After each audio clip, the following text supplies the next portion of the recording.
industry and is only responsible for the production and distribution of goods, along with resource and environmental management. Generally speaking, the components of this new system would be as follows. 1. A central computerized database containing catalogs of every known material and every known technical understanding. As noted previously, computers have the ability to catalog information and logically compute it on a scale much larger than any human can. As stated before, the most efficient decisions we can make are decisions that take into account all known relevant variables.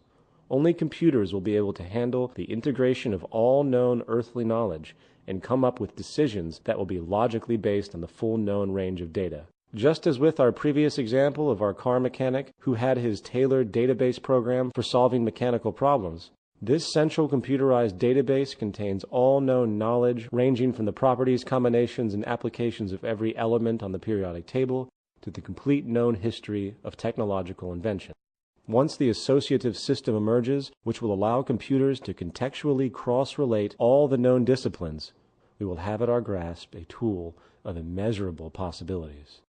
For the new method of problem-solving and invention will be an interaction with this database program. In fact, it will likely come in the form of a simple website on the Internet. You would pose a problem or question to the database, and it will give the best feedback that is possible based on the current state of knowledge at that period in time. It is no different than interfacing with a calculator, but this new calculator has a powerful associative system and an extensive database of knowledge that can not just understand and compute math. It can integrate physics, biology, astronomy, and every field of science into a concentrated tool. If this sounds like science fiction, you can rest assured that the U.S. military's Pentagon likely already has similar database and decision-making programs which it uses for war strategies. However, in order for this system to be effective, it must also have real-time feedback input from the planet in order to understand what resources we have so we can account for dynamic equilibrium. Therefore, the central computerized database would lock into an Earth-wide autonomic sensor system with environmental sensors in all relevant areas of the planet, generating industrial electronic feedback regarding resources, operations, and other environmental issues. This holistic system keeps track of all the resources on the planet while also monitoring the Earth for environmental disturbances which humanity should be alerted to. This will not happen overnight, but if we begin with constructing regional systems and over time interlink all the regional structures, it could be created sooner than we think. The interaction of this sensor system will inform the central database program of what is available and what is scarce, while the database will in turn constantly adjust industrial methods based around the dynamic equilibrium on the planet, along with improved technology. Now, even with our understanding of the profound labor-relieving effect computerized automation will have on society, when we finally decide to outgrow our scarcity-based monetary system and focus on the maximization of technological invention and abundance for all the world's people, there will still, of course, be the necessity for human technicians to work within the system, updating it and overseeing its operations. We can consider them interdisciplinary teams. Interdisciplinary teams of technicians oversee the system and help orient research projects to continue growth, efficiency, and social evolution. In an optimized version of this system, no more than 5% of the world's population would likely be needed to run the show. The more optimized and powerful our technology and methods become, the more that number decreases. They would simply work in scientific fields relevant to the functionality of society. Of course, many who hear this often ask, what about democracy? How do I participate in this system? Do we elect the interdisciplinary teams? In a resource-based global economy, the traditional concept of politics, elections, and the like has no relevance or basis. While this notion scares a lot of traditionally minded people, it must be reiterated that our problems in life are technical and are relative only to humanity as a whole. We must also face the fact that so-called democracy in today's world is a complete illusion. It always was. People think they have choice in our current system because they can press a button on a voting machine and put some pre-selected person into power. Once that person is in power, the public then has no say. Did you vote for the space program? Did you vote for the cabinet of a new president? Did you vote for the tax cut? Did you vote for where highways or power grids go? Did you vote for the war in Iraq? No, you didn't. The traditional concept of a participatory democracy is a cruel joke. The game has been used to give the public the illusion of control for countless generations, while the distorted monetary powers at the top continue to do whatever they please.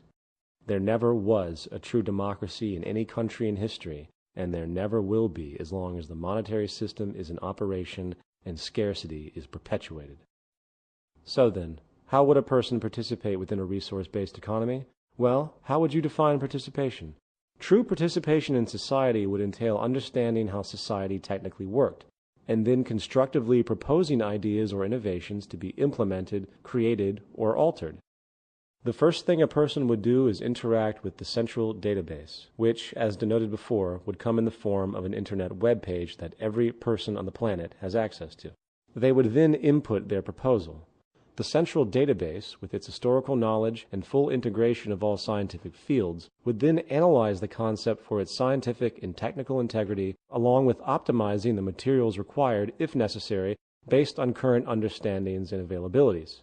If the proposal is initially accepted by the central database, after it examines it for its basic integrity, it would either immediately be put into production, such as would be the case for a desired invention, or it would be turned over to the interdisciplinary teams that oversee the implementation of the new proposal and orient it into the system. The person who submitted the proposal would then become a part of the interdisciplinary team relevant to the idea. These teams would not be fixed, but constantly revolving based on who wants to participate in a given field and what they have to contribute. This is a true election, based on what a person has done, not what they say they will do.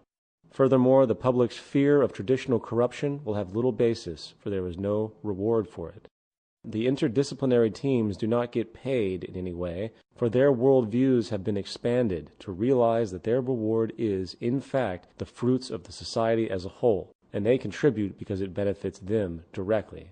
While this might sound difficult for those who have been fully indoctrinated into the monetary-based reward system and feel that money is the only incentive there is, let it be known that every day all over the world millions of humans volunteer for the greater good. In a 1992 released Gallup poll, more than 50% of American adults volunteered with no pay for social causes at an average of 4.2 hours a week, for a total of 20.5 billion hours. This is an incredible triumph for the collective human spirit, for even with the sickness of narrow self-interest generated by the monetary system, humans still strive to help each other and give to society without reward. In the future, those who choose to work in the cybernetic industrial system will do so because it is an honor to serve humanity. They will understand that it is in their self-interest in the broadest way to see to it that humanity lives and works together for the greater good. The reward in a resource-based economy would be the continual improvement of society for all. So, participation is open to everyone because all issues are fundamentally recognized as technical. The degree to which a person contributes is based simply on that person's education and the ability to create and problem solve.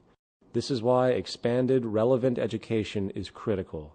In society today, the public is always kept uninformed and as dumbed down as possible. This way, the government can maintain control. In a resource-based economy, the goal of the educational system is to produce the most intelligent and aware human beings as possible. Why? Because everyone then has a greater possibility of contributing, greatly affecting our collective social evolution for the better and improving the lives of all. Now, due to the importance of this section, let's recap what we have discussed. Who makes the decisions in a resource-based economy? No one does. Decisions are arrived at by the use of the scientific method, utilizing computers that gain real-time feedback from the environment, along with a central historical database of all known technical information and maintained by revolving interdisciplinary teams. The goal is to increase objective decision-making as much as possible, and when we fully accept that our problems in life are actually technical, the merit of this approach is without parallel. In the end, the only real issues for society in the natural world are 1. The production of goods and services that are equally available to all, 2. Research projects and educational systems to expand our knowledge, understandings, and applications, and 3. The constant monitoring of the Earth's resources and atmosphere for feedback and possible environmental problems. We could address true threats to humanity, such as unforeseen